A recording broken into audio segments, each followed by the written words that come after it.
for coming this morning, especially given the reschedule. It is such a distinct pleasure for me personally, and I know for many of you who have been in fandom for a very long time and who love the art of comic books, to have with us today what I consider the Dean of DC Science Fiction Art, Mr. Murphey Anderson, and I hope you join me in giving him a round of applause.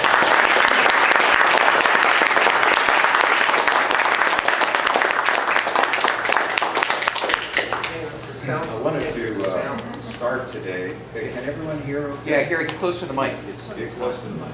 Or as they say in the band world, eat the mic. Eat the mic. Eat the mic, okay. You want this one clear? Back in '92, I wrote the following paragraph as a preface to a Murphey Anderson interview, and I wanted to read it today because I think it provides a good foundation and introduction to what we're here to talk about. Interviewer's note, when I first began purchasing DC Comics from the newsstand during the middle 1950s, I noticed that several artists seemed to centrally define the DC look. I loved the exquisite inking detail of Russ Heath. I was enthralled over the dynamic lines of Joe Kubert. I wondered at the futuristic cities of Carmen and Fontino. The clean, nearly photographic style of Gil Kane took my breath away. But for me, one artist's work was the most compelling. That artist was the great Murphey Anderson. Even now, when I stare at the original Atomic Knights art page hanging in my den, I never fail to marvel at the unbelievable level of detail in each beautifully rendered panel. I'm still in awe of the intricacy of line, the placement of shadow, and the truly superb composition of the total page. I'm sorry, I'm tearing up a little bit here. For me, Murphey Anderson's work is the apex of the Silver Age. From the first time I ever journeyed through the pages of Strange Adventures in Mystery and Space to this very day, Murphey Anderson continues to be far and away my personal favorite. But beyond his immeasurable contribution to comics, I learned something else about Murphy that he himself would not tell you. Even with all the recent media attention and notoriety, amazingly, Murphey Anderson continues to be soft-spoken, humble, and anxious to make sure everyone else gets their fair share of credit. I have found this to be a rare quality among many comic book creators. At the age of 10, I loved Murphey Anderson for his work. At the age of 43, I deeply appreciate him for who he is. Gary Carter, April 3rd, 1992. And given that, now Gary Carter at the age of 63 has the unbelievable privilege to be up here on this dais one more time with Murphey Anderson. So Murphy, let's get started. Okay. One of the places that I know is of meaning in your life timeline is growing up, the influence of your mother, and especially the early influence of several artists. And I wonder if you talk about that a little bit. Well, I've always liked the comics and funny papers in those days. Before most of the newsstand were covered with comic books.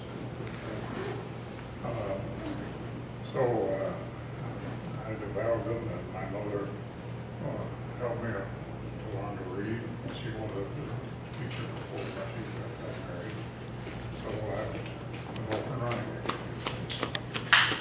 Murphy, gotta get closer. I must have filmed dozens or tens over the years. One of the voice yours does not carry. Okay. I just boosted him up a little bit more. All right. Oh dear, I want to It's like a tag of microphone now, sorry. Just came out this game. Oh, okay. That better? Yeah. Much. So you were saying about your mom teaching you to read? Right. And that got her off her back. And me off her back. And then you noticed things on the newsstand. Right. I noticed that the out-of-town newspaper, and especially the Daily News, and some out of Philadelphia and all. Daily News and the Mirror. And the tabloid side was just right for about project pages, Tarzan and what have you. I was a big fan of Tarzan and Bob Rogers. Who were some early favorite comic book artists? Oh, my favorite comic book artists were very quickly Will Eisner and Lou Fine. Lou was a great artist, but he was not too much in the managerial side, plotting and what have you, but Will was. And Will's ideas were just great. He really was, I think, the greatest impact on comic books in those days. Was there any specific stylistic devices that influenced you the most of either Eisner or Fine? Well, yes, they were both realistic, but they were, unrealistic enough, like the comic books were.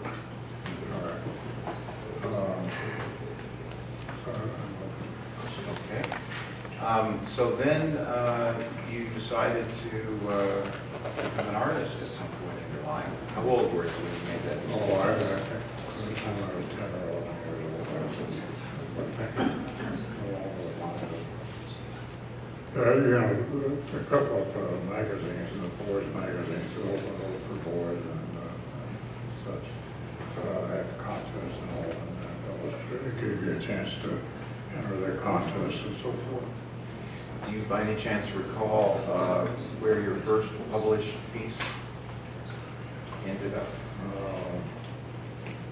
I'm really not sure. The local paper did print some of my work. In the club they had, the weekly club and one of the newspapers. And I was always that stuff after they usually printed it. When did you eventually go to art school and where did you go?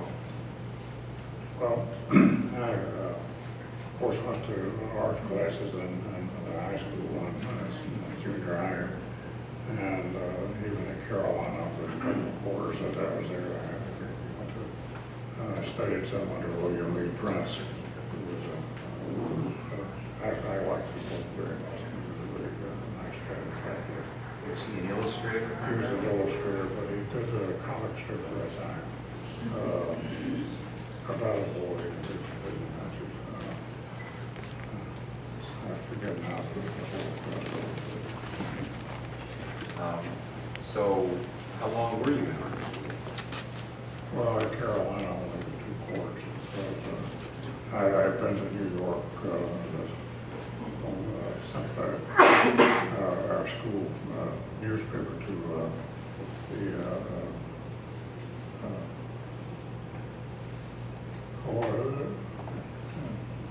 the name is escaping me now, but there was I'll think of it in a second. Well, anyhow, with the Columbia Scholastic Press Association, and my fellow editor, we were co-editors in our senior year of the Greensboro High Life newspaper, which was published every 2 weeks. 8 pages. When you were with CSPA, did you publish anything that you still recall as being particularly proud of or of note? Well, yeah, I made comments on the law and different things, did editorial cartoon, plus some illustrations, pictures scattered throughout the paper and sports events. Well, I'm thinking that that would have probably been in sometime between 35 and 37. No, that was earlier, but 43, 42, 43, okay. So then how did you, well, first of all, I guess the war got in the way, right? Right, I had turned 18, but before I was 18, I came to New York and I had a job with Fiction House for several months until I had to go back and register for the draft. During those early years at Fiction House, do you recall what particular strips that you were assigned to? Oh, Fiction House, the Star Pirate was my first, and then I worked on a lot of other things. And they let me do filler pages and anything. Did you pencil for or ink over anybody that was a particular note back then? At that point in time, I was penciling and inking my own stuff. Okay. And I did occasionally help out, as I recall, with Denver and helping someone get a job out at the last time. Working staff, and which I was as a staff writer. And I met Ruben Barrera, and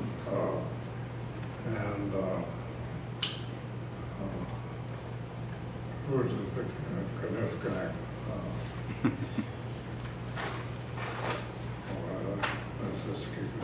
As I recall, Ruben Herrera ended up doing quite a bit of things for House of Mystery in the 50s. Well, he did the Tarzan comics at that time. He was doing it, and it was fascinating for me to talk to him. Ruben Herrera actually visited a couple San Diego cons of the 70s, so I got a chance to meet him. What an amazing guy. Oh, yeah. Well, so then the war took over, and did you do any work during the war? Oh, yes. As a matter of fact, Fiction House sent me work while I was in boot camp.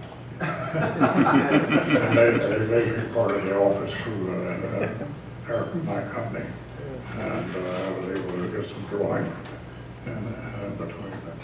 Some of the boot pushers were pretty understanding and let me work on my artwork. That's amazing.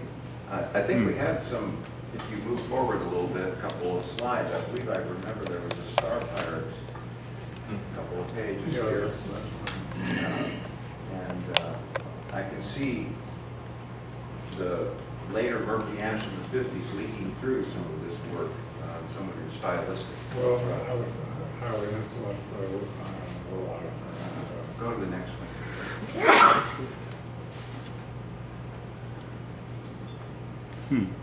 I can start to see some of the distinctive Murphy Anderson look with the crow's feet and that facial expression. Well, I guess I robbed that from whoever I could. Yeah, that's really amazing work. I don't remember the story exactly. I remember two. Well, I know that as a young lad, I was appreciative of the way you drew women's legs.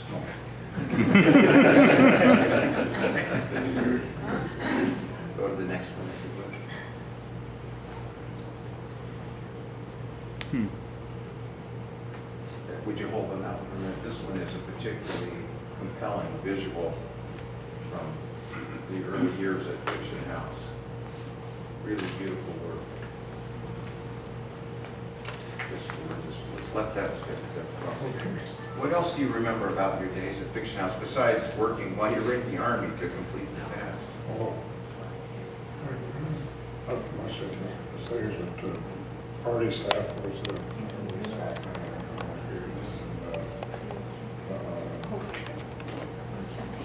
we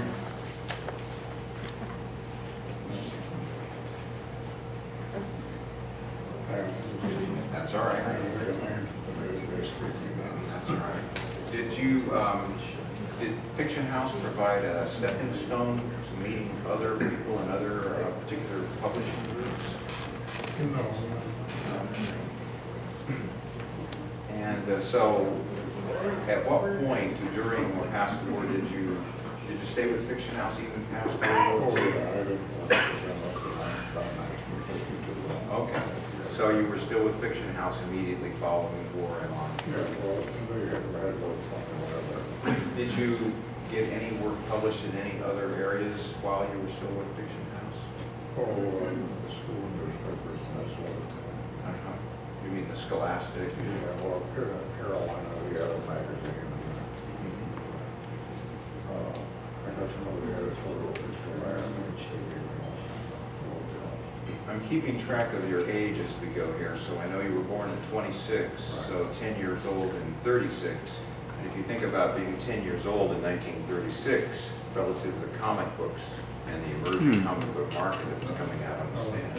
Well, yeah, I was aware of the comics, and it was much later than the early 40s to the time I got to work.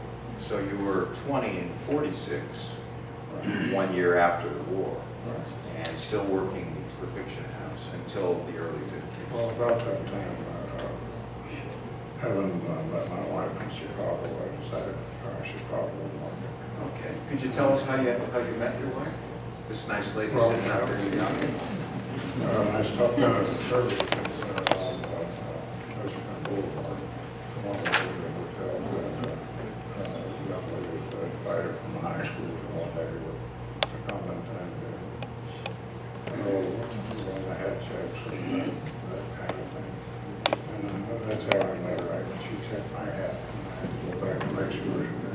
being taken good care of. That it was. And was it being taken good care of? Yeah. Well, she was able to call her mother and talk her into letting me take her home that night. You know. So you took her home that night? Right, and I met her family. Uh-huh. That sounds nice. Well, what year were you married? And 48, 48. So how long was the courtship? about 43, 4 years. Okay. And since she's still here now, I'm assuming you're still married. That's right. So if you guys will help me do the math, let's see, 48 to the present, how many years is there? 64. 64 years in a row.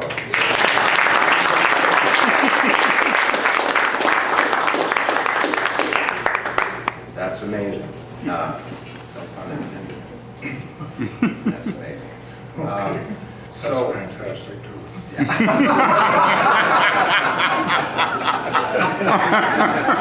for all you Ziff Davis fans, that was two good zingers in a row there. So here we are now. We've turned the corner of the early 50s. It's about 51, 52, and you're coming to the end of your time with Fiction House. Then what happened? Well, somewhere along the line I got involved with, since I lived in Chicago, I'll get off the beaten track a little bit, but I kept watching the ads to see if anyone needed an artist. And I saw one that sounded pretty good. I answered the ad, and I was sitting in an old office in the Hearst building in Chicago, and about 8 or 10 other guys were sitting around too waiting to answer the ad. And it turned out that they were looking, they didn't tell us that at that time, but they were looking for a substitute for Rick Yeager and Dick Calkins on Buck Rogers. And that's how I wound up with them, and I was hired a little later to do the Daily Bucks. And even 3 or 4 years later, they also, when Rick Yeager was retiring, I did the Sunday Page also. So you really started to meet some heavyweights in the strip world. Right. Perhaps you could share with the folks here the difference in the pecking order between working on Sunday pages at that time and working on comic books. Oh, that was, I don't know that the money was much better, but it was still more received by the public. Prestigious. We would always hear from artists that, many of the comic book artists, that their dream was really to work for the Sunday pages, not really the comic books. Right. That was my aspiration to do newspaper comics, since I had a high school newspaper background. So about this time, unbeknownst to you, Julie Swartz started working for DC in those early days. And how did you eventually get connected to DC in the 50s? Well, I moved back to New York at that time. My wife and I were married, and we moved to New York. Had an apartment in Bayside, New York, and I started to commute in and shared space with Dan Barry and his brother. They had an extra slot and let me work with. I didn't work with them, but just had a place to hang my hat and get calls and so forth. But I was working for Fiction House still, and then Ziff Davis came along, and Jerry Siegel was hired to head up their comic book division. They started that at that point in time, and I met Jerry, and I worked an awful lot with him after that. What kind of a guy was Jerry Siegel? Oh, very nice guy. Very understanding, and we hit it off. And he was a big science fiction nut, of course. And we both knew a lot of the same people. So then how did the actual connection to DC occur? Oh, I was waiting for a page, and one day I turned in some more gigs that Davis and it was with Jerry. He said, "Murphy, I'm sorry the freelancer didn't bring the writing and the pages in, and you'll have to come back tomorrow." And I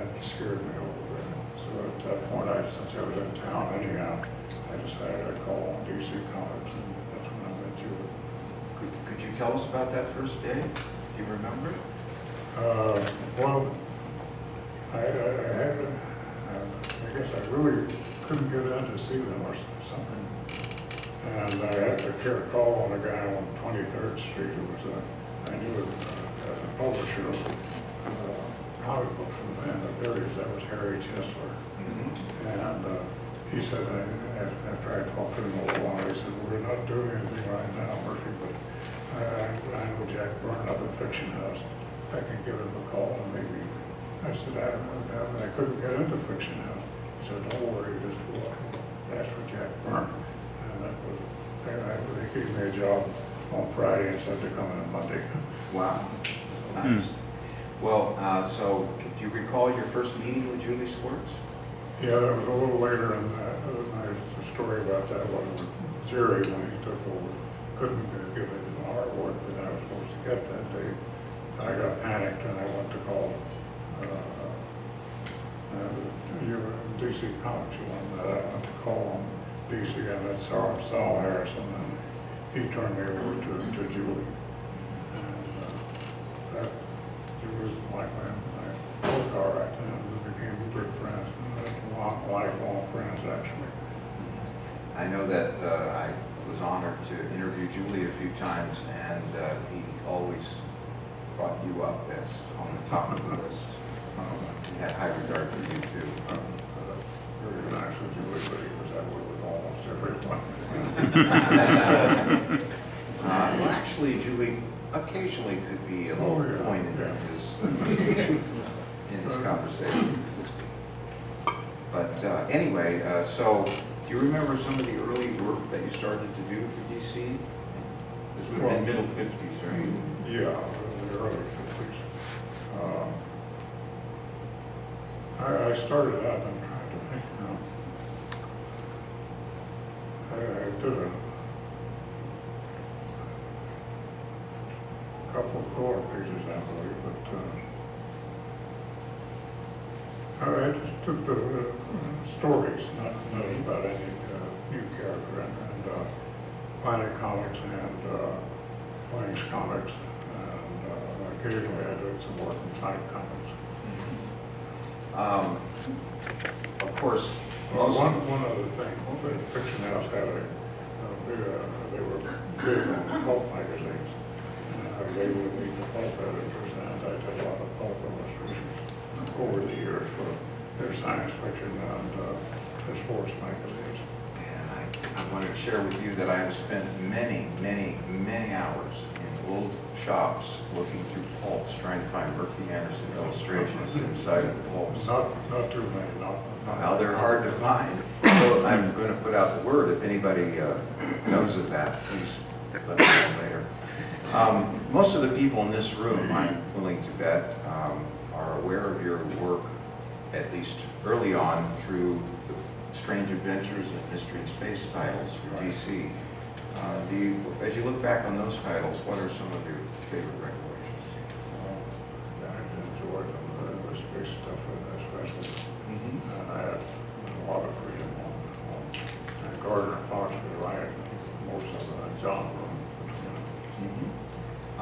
I know for many of us here who used to write in and get free copies through the mail from Julie, if we wrote a letter good enough to be published or was clever enough, we often would get sometimes a letter back and said, here you go, and by the way, and then they would take a piece of art, and because they were a bit thrifty at DC in those days, they would often take the art and fold it into fourths to make it fit into the manila envelope. Did any of you ever receive one of those?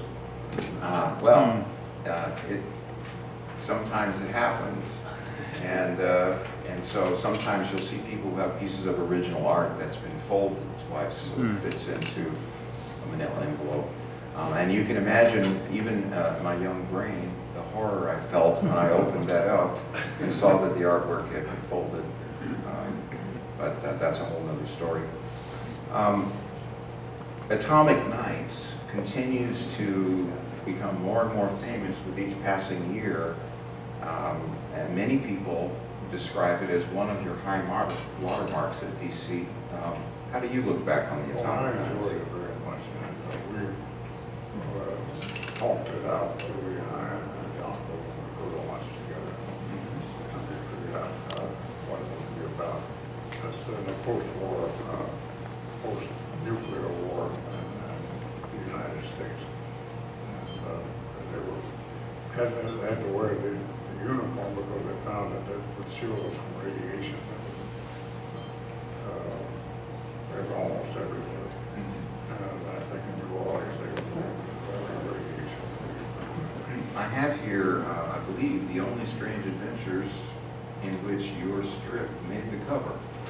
Yeah. This is the Strange Adventures 144. Does anyone recall? How many people are Strange Adventures collectors? Yeah, I'm sure you're one. See, they know. But I remember going to the stands and almost jumping for joy when I saw Atomic Nights actually on the cover of the magazine. It was wonderful. That was unusual that they allowed it. Yeah. And And finally went in and talked to Jack Burnham. they let you do it. I remember my brother was standing next to me, my younger brother, and he said, "Nice moles." Nice moles. And we thought that was wonderful. I just wondered if anybody, if you think about this particular strip from Murphy, how complicated it must have been to draw these particular Knights outfits, the Knights armor, many times over, panel by panel, in different configurations and positions. And as a kid, I didn't understand that. And then the further complication of giant Dalmatian dogs with random spots that had to be done every time the dog changed position in a panel. I mean, we're talking masterful art here. This is really something special. Here's another Strange Adventures cover. Do you remember this one? Oh, yeah. 145. The reason this is notable is because there aren't very many artists who can render glass or the look of glass correctly in a comic book, especially on a cover. For those of you who are art students, you know that glass is right up there with wind and water as being difficult to illustrate. And this one has a lot of glass, especially this in there. So that's kind of something that's interesting. Look at the back covers of a couple of these. No, not that one.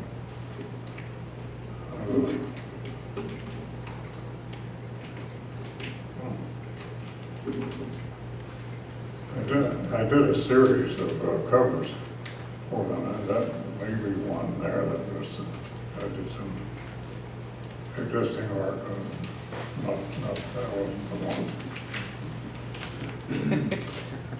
That one is one of mine. Right, the model. Yeah, I illustrated the models, Aurora models. Yeah. Thank goodness we had this book with us today.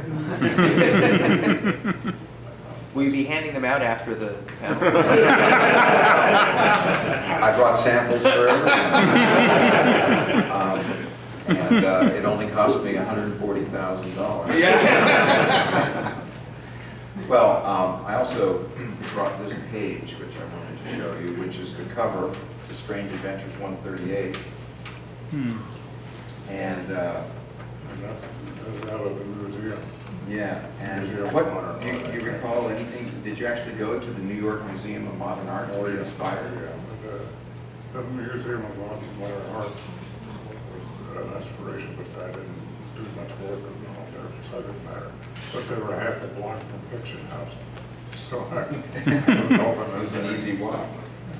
For those of you who've been to that museum, actually it's amazing how much of the background of this piece looks just like the area that discusses the dinosaurs at that museum.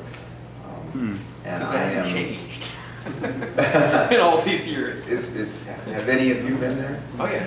Yeah. So you can see that inspiration.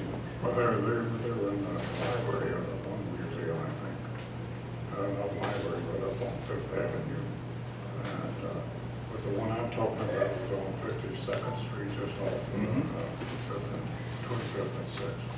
I've been there myself one time to see what you told me 20 years ago when I went to look when I was visiting Sotheby's. I also wanted to point out that when you look at many of the other comic book companies and even some of the other artists at DC, that imagine that this cover was set up in a way that would economize the amount of work that went into it.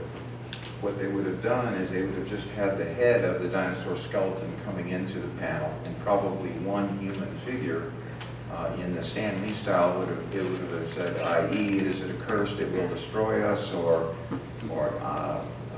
it's impossible, it can't be, or something like that. But there would have been just one figure, right? And if you look, this is a deceptively complex cover. When you look at all of the detail of the bones in the dinosaur and the fact that the vast majority of it is rendered, and the fact that the angle of the dinosaur is moving away, which means the perspective comes into play. And I don't want to make this an art lesson today, but I can just tell you that the arrangement of this particular front cover is masterful work. It is absolutely masterful work. The amount of detail, et cetera, the number of characters, the placement of the characters, even the relationship of the scene to the logo and the title is pretty amazing work. And this was just one of hundreds of covers that Murphy did over his time at DC. So bravo to you, Murphy. What a great piece of work. I was almost sorry to see the thought balloon get in the way of me seeing what was behind it. So Strange Adventures, Mystery in Space, and then one day in late '63, Julie Swartz was reassigned and took over Detective Comics and Batman. And the world changed again. It was almost as amazing as the first time they charged us 12 cents for a comic book, which completely destroyed my budget. So suddenly Julie called you up and said, I have a new project and I want you in on it. Tell us about that. I'm not sure. Are you talking about the Spectre?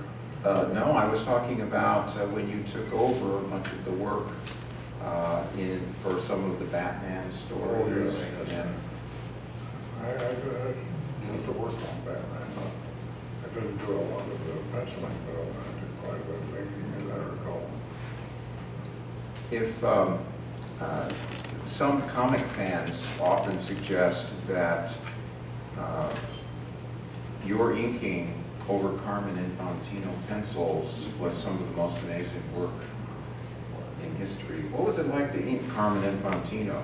Well, not a real problem, even though I didn't agree with some of the anatomy. It's rather hard for that hand to break. You go any further back than that, and then the joint.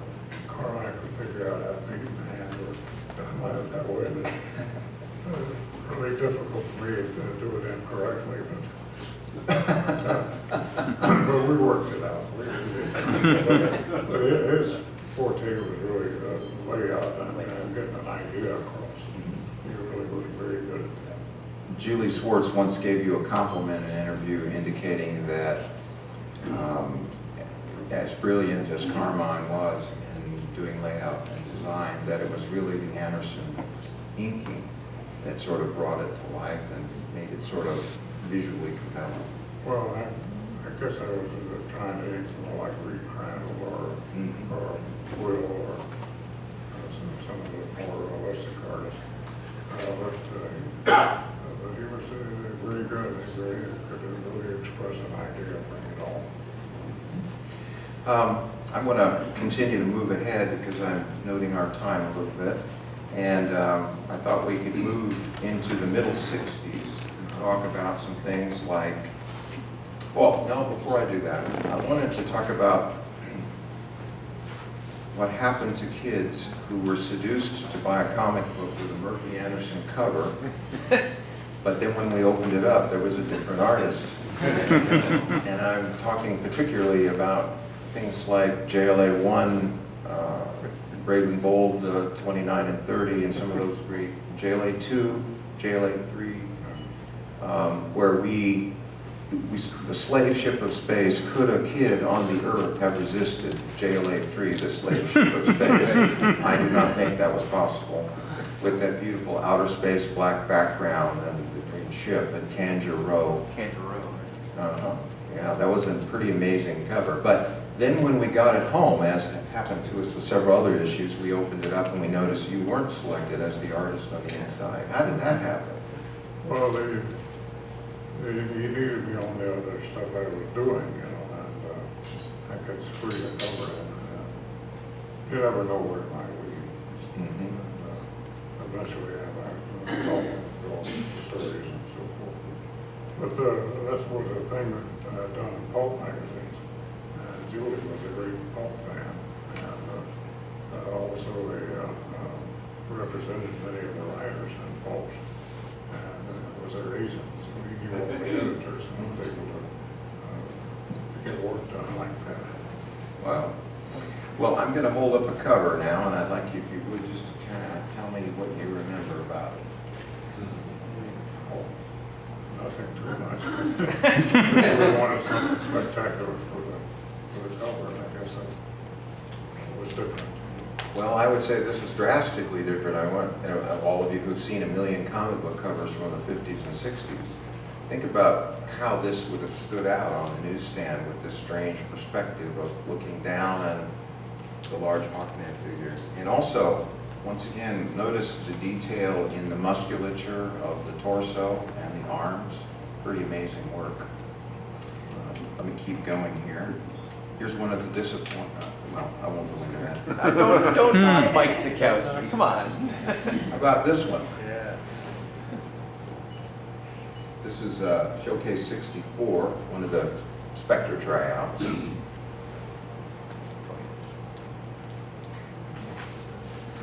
Do you recall anything about the construction of This this? one, just Julie and Gardner would come up with some idea, and the three talking, I get a hold of my thinking into it, come up with a cover. Please notice, obviously, the symmetry of the cover and the fact that you have the concentric circles, and there's a bilateral symmetry to the page that's kind of amazing. And even the color combinations are amazing. Pretty incredible color. Let's see.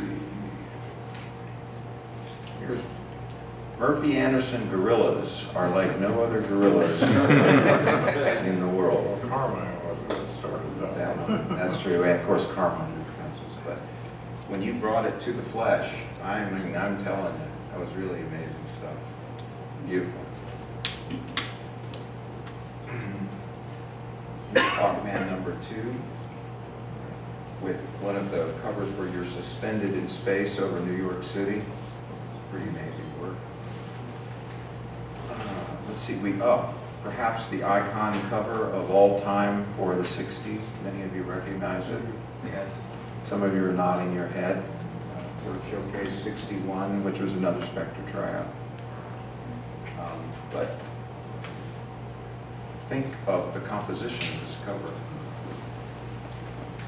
Usually the big kind of represents infinite evil. Tell me more about that. Oh, I just say that the color and his strong arms and all everything. Venom's destroying humanity, I guess. I forget that. Well, especially with the Yeah. Earth crashing down on the head of the Spectre. That was a bad day for all of us. That's right. Good. Carrie. Here's another one, Showcase 60. And once again, if anyone remembers that some of the old Morphons, especially numbers 53 through 64, The Bernard Paley covers. had very, very large specters on the cover. It was part of the persona of the character. Here it is, yet being repeated again 20 years later. Beautiful work. Really, really beautiful. The concept of the Spectre was very unique. It's true. Very true. What I want to do now is to provide an opportunity for all of you to ask questions of Murphy that may have been puzzling you over the years. And so I thought we'd spend a little bit of time with questions before we run out of time today. I see a hand there. Go ahead. It's just me? Oh, That's you? Okay, my question was, Julie used to say that Sikowski was slated to do those covers of Justice League of America. It's just that he'd go to lunch and he'd come back when he was supposed to work on it, and he was in no condition to do them. That's a little bit unfair. That's why I was wondering. I mean, like I said, I like Mike Sikowski's work a lot. My question was, were they really last-minute assignments for you, ignoring the rest? Did Julie really just drop them on you very quickly? Generally speaking, the covers were like that. Not many were done well in advance. Okay. But they asked me to come in and work on their premises, which I did a lot of the time.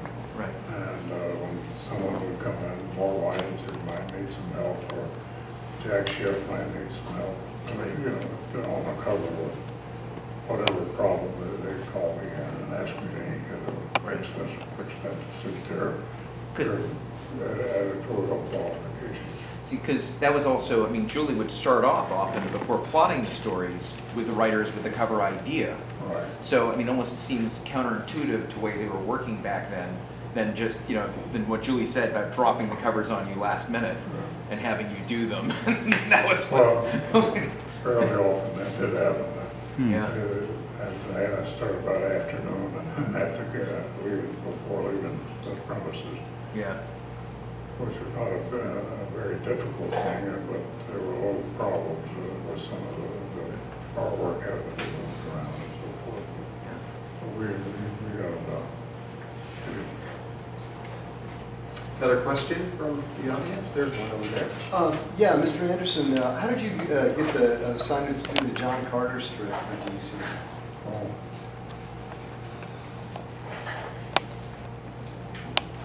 I think John Carter wasn't DC, I don't believe. No. Yeah, well, they There were was doing a short-lived run. They were doing in the 70s. Burroughs characters in the early 70s. It was for Weird Worlds, I think. Yeah. Gray Morrow, I think, did the first one, and then you came on. You came on after Gray. Yeah. I'm not really sure that's a little. I know we're working on it, but. Was that a character that you had wanted to do in the past? Oh yeah, I was very much aware of John Carter, who he was and all, and he in effect was the beginning of a lot of superhero stuff and otherworldly stuff. That Ziff Davis started with well, that was Ziff Davis, wasn't the John Carter?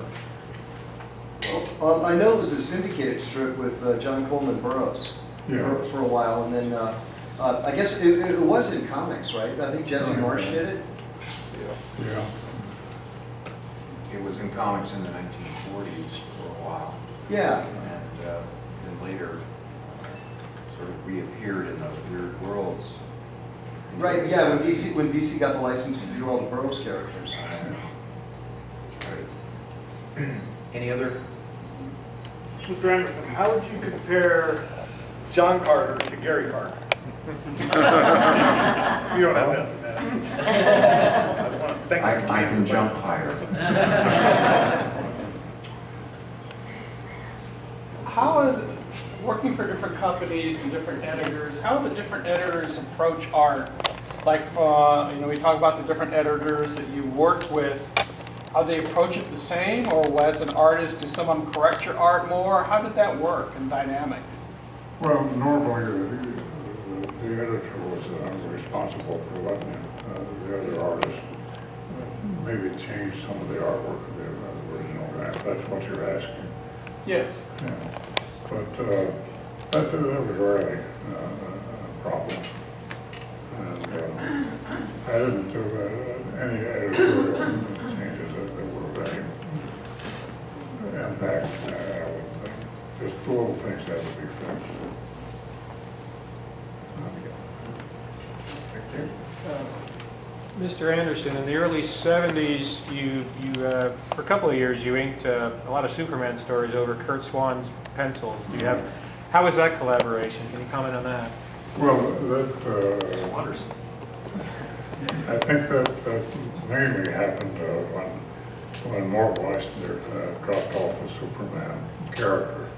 Well, up to that point, only Mort handled the Superman stuff. Anyone else that usually had to get special permission.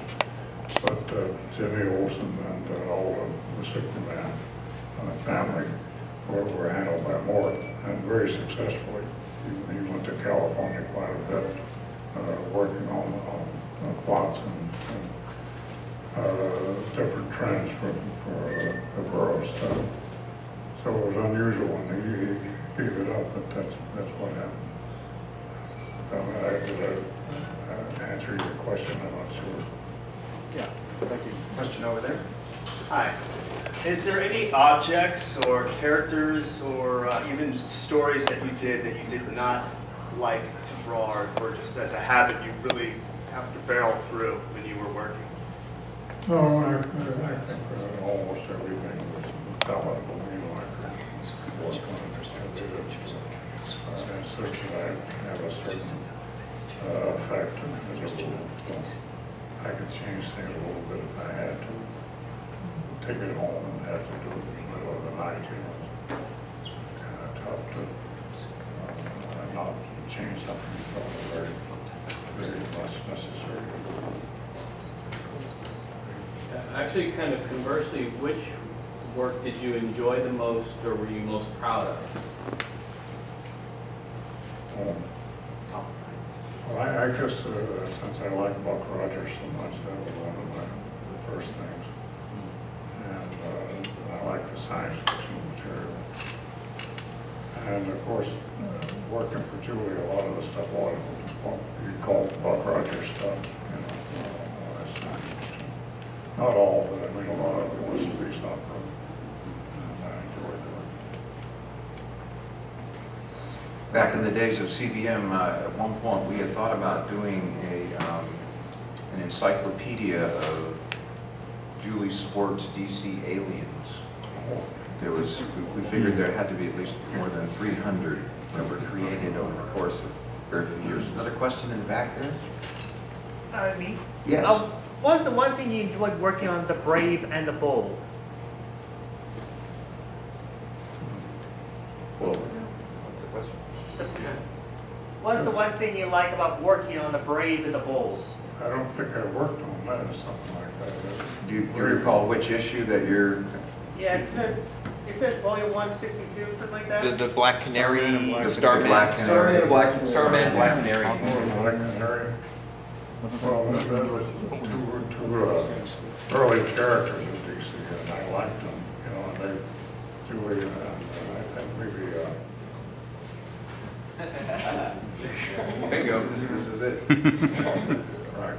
Sports I nights. think a couple of the older editors came and gave it to Sensible Wisely, Jack Schiff, and a couple of other guys that steered those earlier comics before Julie came on board. We have about 10 minutes to go. Another question? Yeah, Murphy, just thinking back, when you were doing the JLA covers, you didn't care doing that stuff, did you? With all the different JLA characters? No, it wasn't. Kind of made them a little more complicated to do, but I enjoyed doing them anyhow. And especially when we could work out the cover to Julie's satisfaction.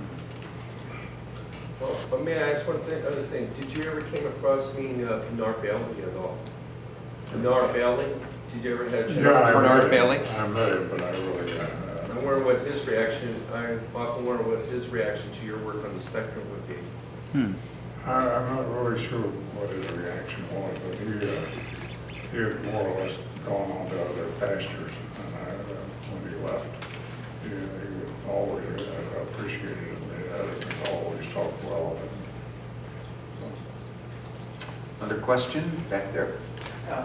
During Jack Kirby's run on Jimmy Olsen, what I've read, were you one of the artists who had to do the retouch of Jimmy Olsen and Superman's faces? Yeah, I did a little Well, bit. what was your, were there any misgivings about that? I was a little embarrassed by it because it had been inked, some of it had been already inked, been Inked perhaps, and it wasn't quite what they were looking for.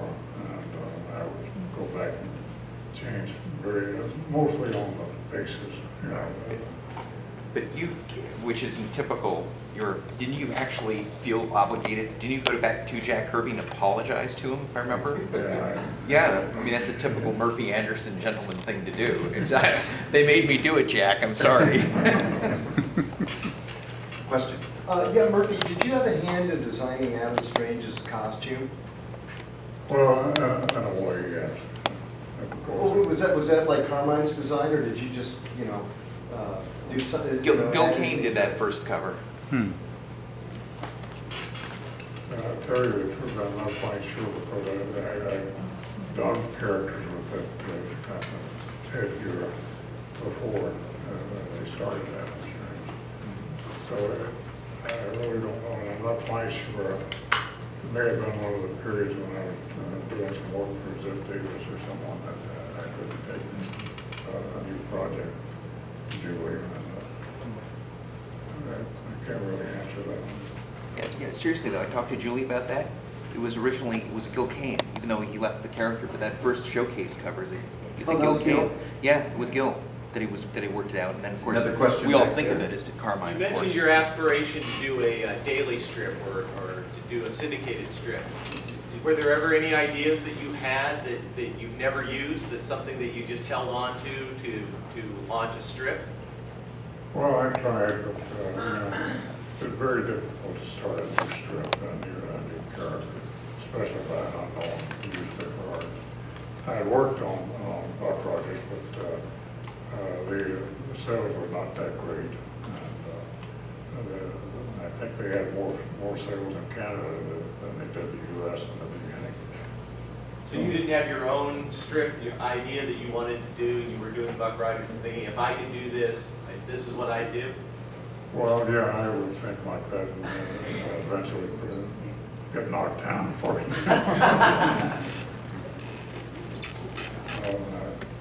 Another comment or question out there, anybody?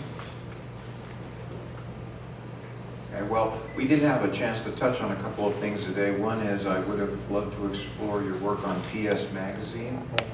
I've had the privilege of seeing this very rare magazine that's still being published today, but Murphy drew quite a few of the covers and actually handled the whole publication and editorial process.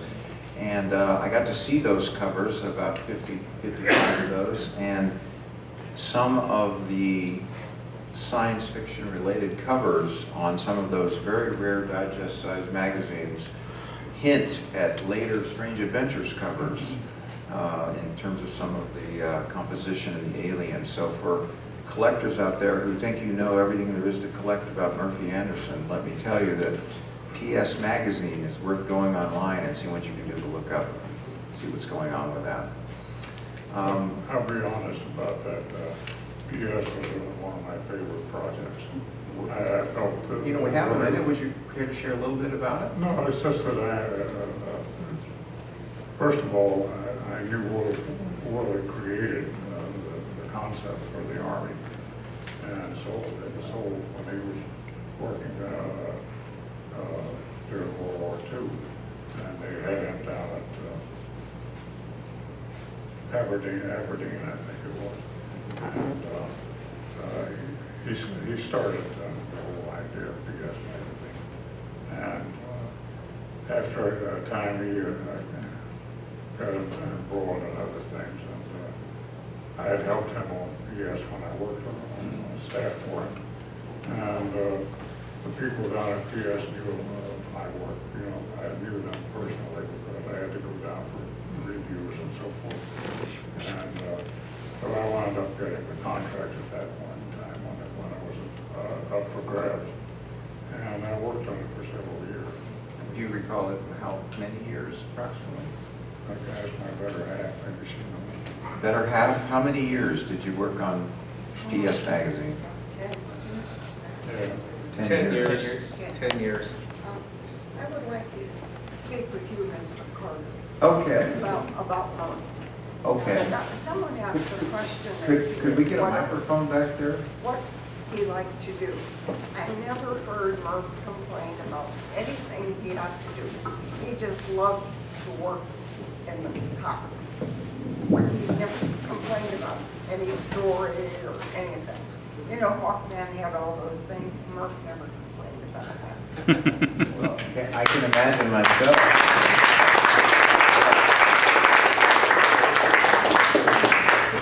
From glass to feathers to superheroes in a slave ship in space, I have to say that some of the more intricate and delicate and I'm assuming work-intensive covers, I can imagine what that must have been like. A lot of all-nighters, I suspect. He must also know covers paid a little bit more money. We were happy when he did a lot of covers. Covers paid the bills, huh? So were we. We've come to the end of our allotted time today, and I just want to say thank you for going to the arduous task of coming to San Diego, traveling all the way across country to be with us. And I just want you to know that as the years continue, my appreciation for your work, and I bet everyone here agrees, continues to go up. That your ethos and credibility as an artist continues to expand, and it's my belief that in the historic look back on especially the years of the Silver Age, that your name will continue to be one of the giants of the industry. Very nice. So thank you.